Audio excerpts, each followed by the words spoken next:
The old woman stood beside the gas station, shivering in the chilly evening wind, her worn-out shawl clutched tightly around her thin shoulders.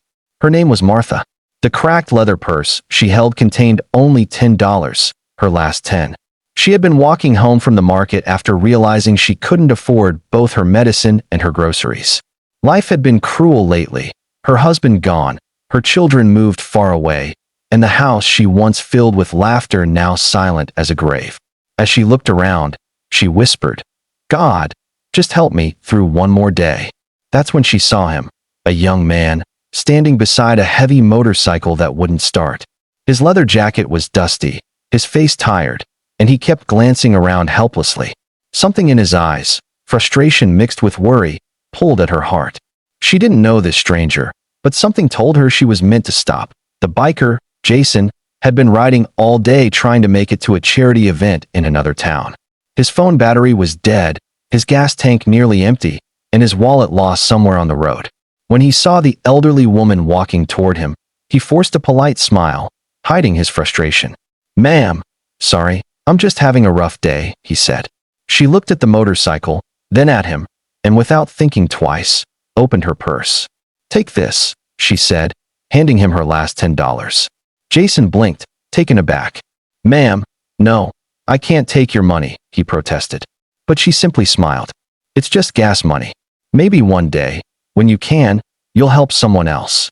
Her voice was soft, but firm, the kind that made you listen. She paid the cashier herself, bought him a small cup of coffee, and wished him luck on his journey. Jason didn't know what to say.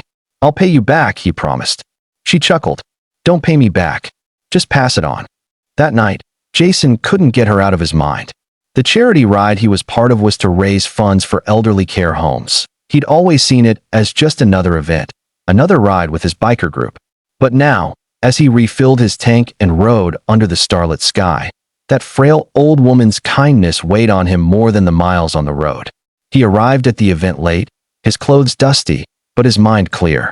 When the group of 50 bikers asked where he'd been, he told them everything. The broken bike, the old lady, and the $10.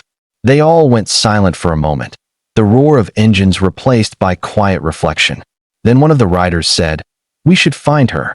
The next morning, Martha woke up to the same quiet house. Her cupboard was nearly empty, her medicine still unpaid for, but she felt oddly peaceful.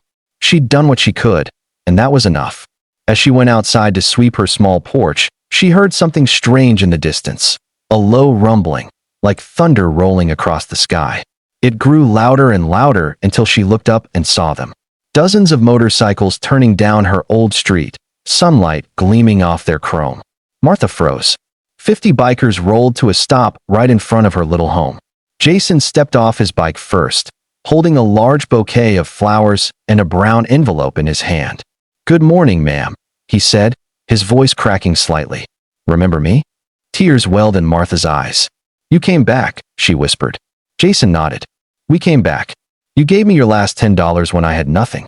Now we're here to give you something that'll change your life." One by one, the bikers stepped forward, placing grocery bags, warm blankets, and boxes of supplies at her feet. Jason handed her the envelope. It was filled with cash and a note signed by all 50 riders. "For the woman who reminded us what real kindness looks like." Martha's trembling hands covered her mouth as she began to cry. "I don't deserve this," she said softly. Jason smiled. "You do, ma'am. You reminded us that humanity still exists." That afternoon, the street was filled with laughter, roaring engines, and the smell of fresh coffee.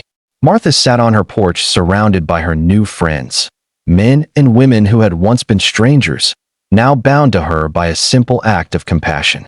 She told them stories of her youth, her late husband's motorcycle adventures, and how she used to love the sound of bikes passing by because it reminded her of freedom. Before leaving, Jason promised, "We'll be back, ma'am. You're part of our family now."